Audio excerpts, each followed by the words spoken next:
Welcome back. ഇത് ഒരു grammar class അല്ല കേട്ടോ. പിന്നെ ഇന്നെന്താ ടോപ്പിക് എന്നല്ലേ? ഒരു പക്ഷേ നിങ്ങൾക്കും അനുഭവം ഉണ്ടായി കാണും. നമുക്കറിയാവുന്ന കാര്യങ്ങളായിരിക്കും, പക്ഷേ അത് പെട്ടെന്ന് ഇംഗ്ലീഷിൽ പറയേണ്ടി വരുമ്പോൾ ഒരു സംശയം.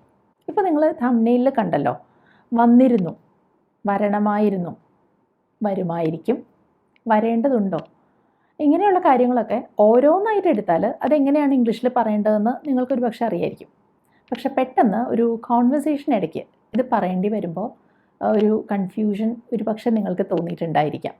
അങ്ങനെയുള്ള ഡൗട്ട്സ് ഉണ്ടാവാറുണ്ടെങ്കിൽ അത് ക്ലിയർ ആക്കാനാണ് ഇന്നത്തെ ഈ ക്ലാസ്. അപ്പോൾ ഇത് അവസാനം വരെ കാണൂ. എന്നിട്ട് ഈ വീഡിയോൻ്റെ അവസാനം ഞാൻ 2 ചോദ്യങ്ങൾ നിങ്ങൾക്കായി വെച്ചിട്ടുണ്ട്, അതുകൂടി ആൻസർ ചെയ്യണം കേട്ടോ. നമുക്കാദ്യം വളരെ സിമ്പിളായിട്ടുള്ളൊരു സെൻറ്റൻസിൽ തുടങ്ങാം. അയാൾ സാധാരണയായി തിങ്കളാഴ്ചകളിൽ വരാറുണ്ട്. അപ്പോൾ എല്ലാ തിങ്കളാഴ്ചയും വരാറുണ്ട്, അതുകൊണ്ടാണ് തിങ്കളാഴ്ചകളിൽ എന്ന് പറഞ്ഞത്. പിന്നെ സാധാരണയായി ചെയ്യുന്നൊരു കാര്യമാണിത്. ഇംഗ്ലീഷിൽ എങ്ങനെ പറയും? He usually comes on Mondays. He usually comes on Mondays. ഇനി അയാൾ തിങ്കളാഴ്ചകളിൽ വരാറില്ല, എങ്ങനെ പറയുക? He doesn't come on Mondays. കണ്ടല്ലോ, he doesn't come on Mondays. ഇത് ഹി ഒരാളെ പറ്റിയാണ് പറഞ്ഞത്. ഇത് കുറച്ചധികം പേരെ പറ്റി പറയുകയായിരുന്നെങ്കിൽ നമ്മളെങ്ങനെ പറയും? ദേ യൂഷ്വലി കം ഓൺ മൺഡേയ്സ് എന്ന് പറയും. അവർ വരാറില്ല എന്നാണെങ്കിലോ ദേ ഡോണ്ട് കം ഓൺ മൺഡേയ്സ് എന്നും പറയുമായിരുന്നു. അപ്പോൾ ഞാൻ മനഃപൂർവ്വം തന്നെയാണ് ഇവിടെ ടെൻസിൻ്റെ പേരും ഒന്നും പറയാത്തത്. അപ്പോൾ ഇതിനെ പറ്റിയിട്ടൊക്കെ നേരത്തെ ഞാൻ സെപ്പറേറ്റ് ആയിട്ട് വീഡിയോസ് ഇട്ടിട്ടുള്ളതാണ്. അപ്പോൾ അതിൻ്റെ ലിങ്ക് ഞാനിവിടെ കാണിക്കുന്നുണ്ട്. നിങ്ങൾക്ക് കൂടുതൽ അറിയണമെങ്കിൽ ആ വീഡിയോ കാണാം കേട്ടോ. അപ്പോൾ ഇതേ കാര്യം നമ്മളെങ്ങനെ ഒരു ചോദ്യമായിട്ട് ചോദിക്കും? അയാൾ എന്നും വരാറുണ്ടോ? എങ്ങനെ ചോദിക്കും? Does he come every day? Does he come every day? ഇനി അയാൾ എന്നും വരാറില്ലേ എന്നെങ്ങനെ ചോദിക്കും? Doesn't he come every day? കണ്ടോ, doesn't he come every day. ഇനി അടുത്തത് നോക്കൂട്ടോ. അയാൾ ഇപ്പോൾ വരികയാണ്. ഇപ്പോൾ നടക്കുന്ന, ഇപ്പോൾ ചെയ്തുകൊണ്ടിരിക്കുന്ന ഒരു കാര്യത്തെക്കുറിച്ചാണ് പറയുന്നത്. അപ്പോൾ എന്താ പറയുക? He is coming now. ഇനി ഇത് ചോദ്യമാക്കണം. അയാളിപ്പോൾ വരികയാണോ? Is he coming now? ചോദ്യമായി. ഇത് കുറച്ചധികം പേരെ പറ്റി പറയുമായിരുന്നെങ്കിലോ? ദേ ആർ കമ്മിങ് നൗ എന്ന് പറയുമായിരുന്നു. അവർ ഇപ്പോൾ വരികയാണ്. അവരിപ്പോൾ വരികയാണോ? ആർ ദേ കമ്മിങ് നൗ എന്നാകുമായിരുന്നു ചോദ്യം. ഇനി കഴിഞ്ഞു പോയ കാര്യത്തെക്കുറിച്ച് പറയാം. അയാൾ കഴിഞ്ഞ ആഴ്ച വന്നു. He came last week. കഴിഞ്ഞ ആഴ്ച, അതാണ് ലാസ്റ്റ് വീക്ക്. പിന്നെ പറഞ്ഞത് കണ്ടല്ലോ, ഹീ കെയിം. കം എന്നുള്ളതിൻ്റെ സെക്കൻഡ് ഫോം, പാസ്റ്റ് ഫോമാണ് കെയിം. അപ്പോൾ ഹീ കെയിം ലാസ്റ്റ് വീക്ക്. അയാൾ കഴിഞ്ഞ ആഴ്ച വന്നില്ല, എങ്ങനെ പറയും? He didn't come last week. അപ്പോൾ ഇത് ഒന്നിലധികം പേരെ പറ്റി പറയുകയാണെങ്കിലും ഇതുപോലെ തന്നെ പറയും. They came last week. അവർ വന്നില്ല എന്നാണെങ്കിൽ they didn't come last week എന്ന് പറഞ്ഞാൽ മതി. ഇനി ഞാൻ പറയാൻ പോകുന്നത് പ്രത്യേകം ശ്രദ്ധിക്കണം കേട്ടോ. അയാൾ ഇവിടെ വരുമായിരുന്നു. നമ്മളിങ്ങനെ പറയുന്നത് എപ്പോഴാണ്? പണ്ട് സ്ഥിരമായിട്ട് ചെയ്യുമായിരുന്ന ഒരു കാര്യത്തെക്കുറിച്ച് പറയുമ്പോഴാണ്. അയാൾ ഇപ്പോൾ വരാറില്ല, പക്ഷെ പണ്ടൊക്കെ വരുമായിരുന്നു എന്ന് പറയേണ്ടി വരുമ്പോഴാണ് ഇങ്ങനൊരു സെൻറ്റൻസിൻ്റെ ആവശ്യം വരുന്നത്. അപ്പോൾ ഇതെങ്ങനെ നമ്മൾ ഇംഗ്ലീഷിൽ പറയും? He used to come here. ഇപ്പോഴല്ല, പണ്ട് വരുമായിരുന്നു. He used to come here. ഇനി ഇതെങ്ങനെ ചോദിക്കും? അയാൾ ഇവിടെ വരുമായിരുന്നോ എന്നെങ്ങനെ ചോദിക്കും? Did he use to come here? ചോദ്യം കണ്ടല്ലോ, did he use to come here. ഇതേ കാര്യം നമ്മളെങ്ങനെ നെഗറ്റീവായിട്ട് പറയും? അയാൾ പണ്ടൊന്നും ഇവിടെ വരുമായിരുന്നില്ല, എങ്ങനെ പറയുക? He didn't use to come here. He didn't use to come here. ഇനി അടുത്തത് ശ്രദ്ധിക്കൂ. അയാൾ ഇന്ന് വന്നിട്ടുണ്ട്, അല്ലെങ്കിൽ അയാൾ ഇന്ന് വന്നിരിക്കുന്നു, എങ്ങനെ പറയുക? He has come today. He has come today. ഇവിടെ ഒരു കാര്യമുണ്ട്. ഈ ഹി ഹാസ് കഴിഞ്ഞ് വന്നിരിക്കുന്നത് കം എന്ന വേർബിൻ്റെ 3ാമത്തെ ഫോമാണ്. ഒരു സംശയം തോന്നുന്നുണ്ടോ? അതിന് കാരണം ഈ കം എന്ന വേർബിന് 3 ഫോംസ് ഉണ്ടല്ലോ. അതിൽ ആദ്യത്തേത് കം, രണ്ടാമത്തേത് കെയിം, 3ാമത്തേത് കം തന്നെയാണ്. അപ്പോൾ ഈ ഒരു കൺഫ്യൂഷൻ മാറ്റാൻ ഞാൻ ഗോ എന്ന ഒരു വേർബ് വെച്ചിട്ട് ഇതേ സെൻറ്റൻസ് പറയാം. അപ്പോൾ നിങ്ങൾക്ക് ക്ലിയർ ആവും. അയാൾ പോയിരിക്കുന്നു, എങ്ങനെ പറയും? He has gone. കണ്ടോ, ഹീ ഹാസ് ഗോൺ. ഗോവിൻ്റെ 3ാമത്തെ ഫോം, ഗോ, വെൻറ്റ്, ഗോൺ. അപ്പോൾ അവിടെ നമ്മൾ ഈ ഹാസ് കഴിഞ്ഞിട്ട് 3ാമത്തെ ഫോമാണ് ഉപയോഗിച്ചിരിക്കുന്നത്. ഇനി അയാൾ ഇന്ന് വന്നിട്ടുണ്ടോ എങ്ങനെ ചോദിക്കും? Has he come today. അയാൾ ഇന്ന് വന്നിട്ടില്ലേ എന്നാണെങ്കിലോ? ഹാസൻറ്റ് ഹീ കം ടുഡേ എന്ന് ചോദിച്ചാൽ മതി. അപ്പോൾ ഇതേ കാര്യം ഒന്നിലധികം പേരെ പറ്റി പറയാനായിരുന്നെങ്കിൽ നമ്മൾ പറയുമായിരുന്നു they have come today. അവർ വന്നിട്ടുണ്ട്. അവർ വന്നിട്ടുണ്ടോ എന്ന് എങ്ങനെ ചോദിക്കും? have they come today എന്ന് ചോദ്യമാകും. ചിലപ്പോൾ നമുക്ക് ഇങ്ങനെ പറയേണ്ടി വരാറില്ലേ, അയാൾ 10 മണിക്ക് മുൻപ് വന്നിരുന്നു അല്ലെങ്കിൽ വന്നിട്ടുണ്ടായിരുന്നു എന്ന്. അതെങ്ങനെ പറയും? he had come before 10 o'clock. he had come before 10 o'clock. അതായത് 10 മണിക്ക് മുൻപേ അയാൾ എത്തിയിരുന്നു, വന്നിരുന്നു എന്നാണ് അർത്ഥം. അപ്പോൾ അത് ചോദ്യമാക്കുന്നത് എങ്ങനെയാണ്? 10 മണിക്ക് മുൻപ് അയാൾ എത്തിയിരുന്നോ? had he come before 10 o'clock? had he come before 10? ഇത് ഒന്നിലധികം പേരെ പറ്റി പറയുകയാണെങ്കിലും ഇതേ രീതിയിലാട്ടോ പറയുക. അവർ വന്നിരുന്നു എന്ന് പറയാൻ they had come എന്നാണ് പറയേണ്ടത്. ഇവിടെ എനിക്ക് പ്രധാനപ്പെട്ട ഒരു കാര്യം നിങ്ങളുമായി ഷെയർ ചെയ്യാനുണ്ട്.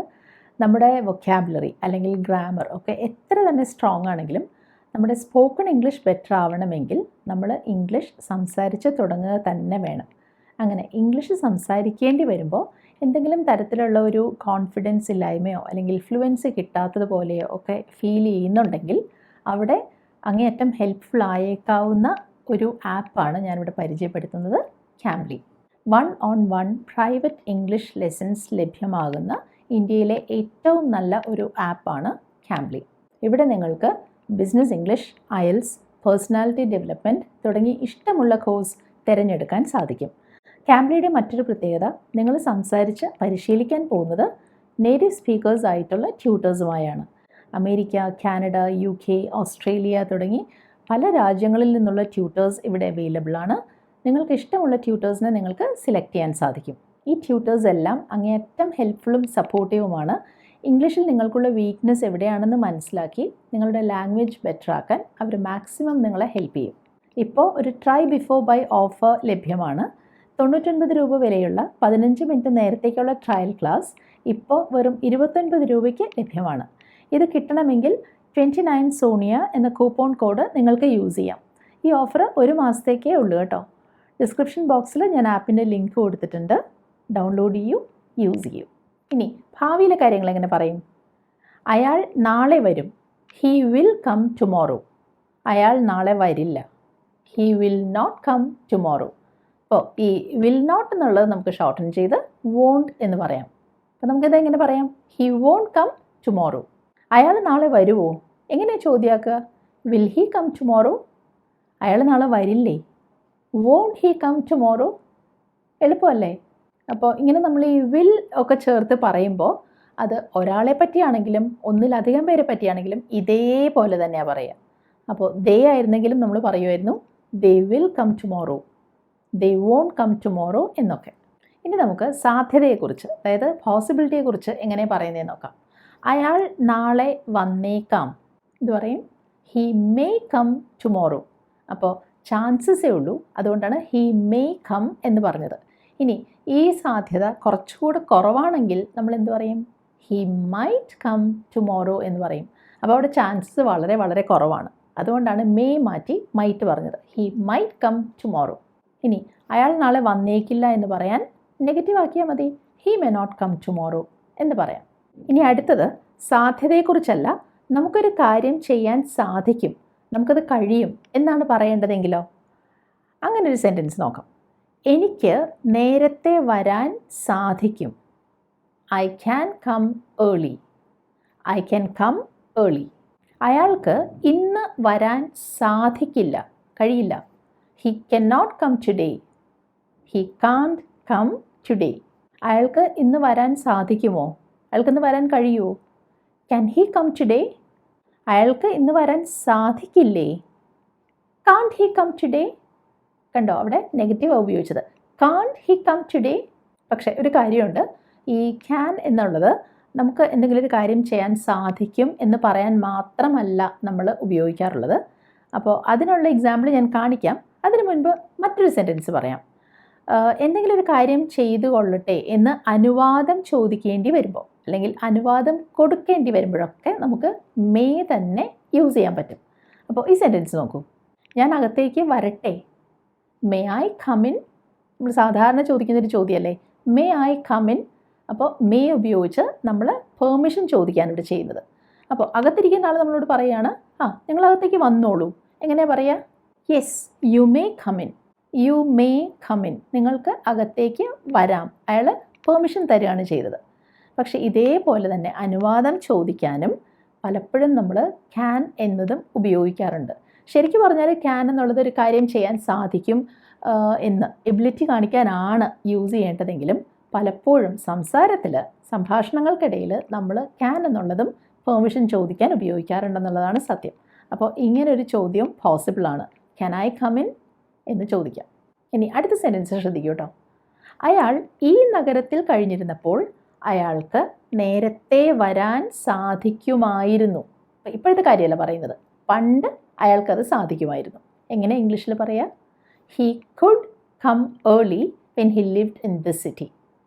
അപ്പോൾ ഹീ കുഡ് കം എന്നാണ് ഞാൻ പറഞ്ഞത്. ഇപ്പോൾ ചെയ്യാൻ സാധിക്കുന്ന കാര്യമാണെങ്കിൽ ഹീ ക്യാൻ കം എന്ന് പറയുമായിരുന്നു.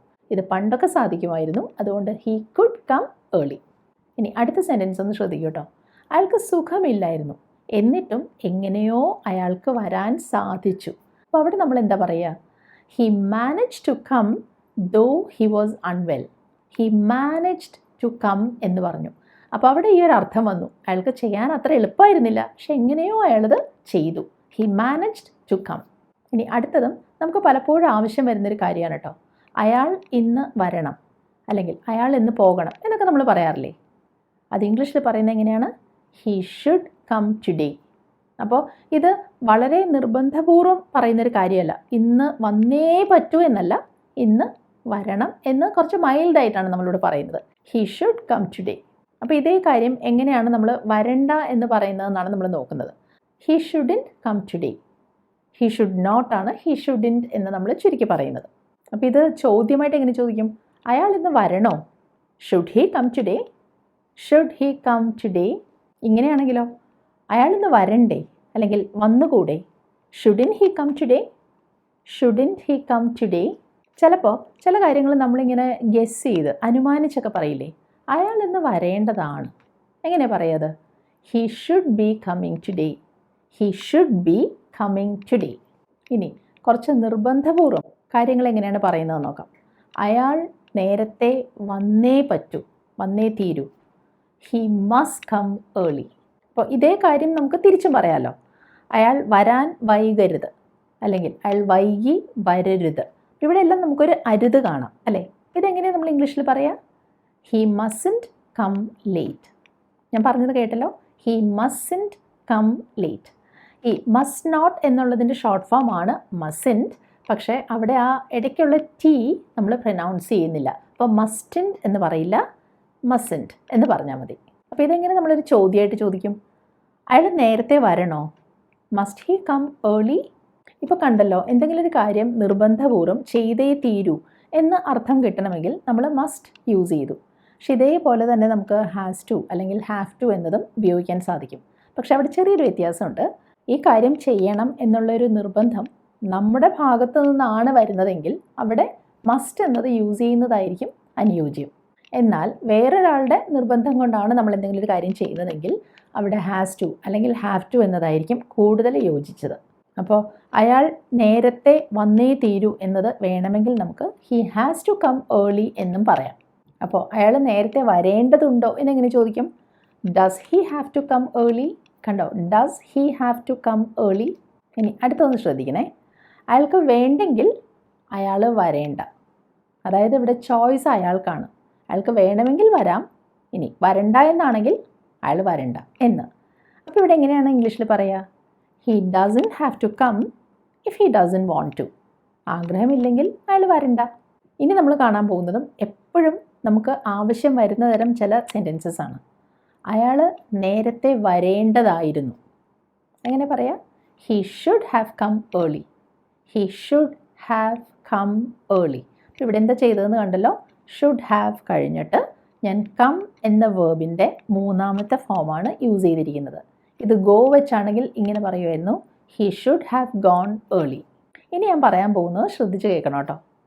അയാൾക്ക് നേരത്തെ വരാമായിരുന്നു. അതായത് അയാൾക്ക് നേരത്തെ വരാൻ പറ്റുമായിരുന്നു എന്ന് വെച്ചാൽ ഉദ്ദേശിക്കുന്നത് ആഗ്രഹമുണ്ടായിരുന്നെങ്കിൽ അയാൾക്ക് നേരത്തെ വരാമായിരുന്നു എന്നാണ്. അപ്പോൾ ഇങ്ങനൊരു കാര്യം എങ്ങനെയാണ് നമ്മൾ ഇംഗ്ലീഷിൽ പറയുക? He could have come early.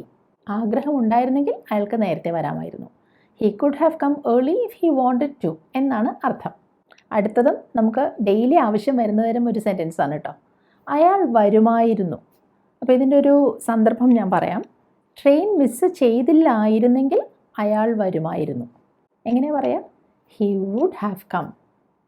If he hadn't missed the train he would have come.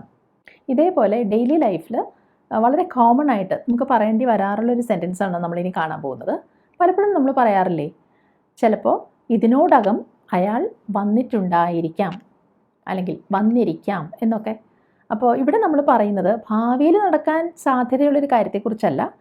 ഇങ്ങനൊരു കാര്യം ഓൾറെഡി ഇതിനോടകം നടന്നു കഴിഞ്ഞിട്ടുണ്ടാവാം എന്നാണ് നമ്മൾ പറയുന്നത്. അവിടെ നമ്മളെങ്ങനെ പറയും? He might have come by now. ഇതിനോടകം അയാൾ അവിടെ എത്തിയിരിക്കാം, വന്നിട്ടുണ്ടായിരിക്കാം. He might have come by now. നിങ്ങൾ കണ്ടല്ലോ, വരിക, കം എന്ന ഒരൊറ്റ വേർബ് യൂസ് ചെയ്ത് നമുക്ക് ഏതെല്ലാം രീതിയിൽ കാര്യങ്ങൾ പറയാൻ സാധിക്കുമെന്ന്. അപ്പോൾ നിങ്ങൾക്കുള്ള ചെറിയൊരു ഹോംവർക്കാണ് ഞാനിവിടെ തന്നിരിക്കുന്നത്. 2 സെൻറ്റൻസസ് കാണാമല്ലോ മലയാളത്തിൽ. ഇത് രണ്ടും എങ്ങനെയാണ് ഇംഗ്ലീഷിൽ പറയുക എന്നുള്ളത് നിങ്ങൾ കമൻറ്റ് സെക്ഷനിൽ പോസ്റ്റ് ചെയ്യൂ. എന്തെങ്കിലും സംശയം ഉണ്ടെങ്കിൽ വീഡിയോ ഒന്നുകൂടെ കാണൂ, സംശയം എല്ലാം ക്ലിയർ ആവും. ഞാൻ ഈ ചെയ്യുന്ന ലെസൺസ് നിങ്ങൾക്ക് ഹെൽപ്ഫുൾ ആവുന്നുണ്ട് എന്നറിയുന്നതിൽ വളരെ സന്തോഷമുണ്ട്. അപ്പോൾ അഭിപ്രായങ്ങൾ അറിയിക്കുക. വീഡിയോ ഇഷ്ടമായെങ്കിൽ ലൈക്ക് ചെയ്യൂ. ചാനൽ സബ്സ്ക്രൈബ് ചെയ്തിട്ടില്ലെങ്കിൽ ചെയ്യണം കേട്ടോ. അപ്പോൾ ഇനി അടുത്തതിൽ കാണാം. ബൈ.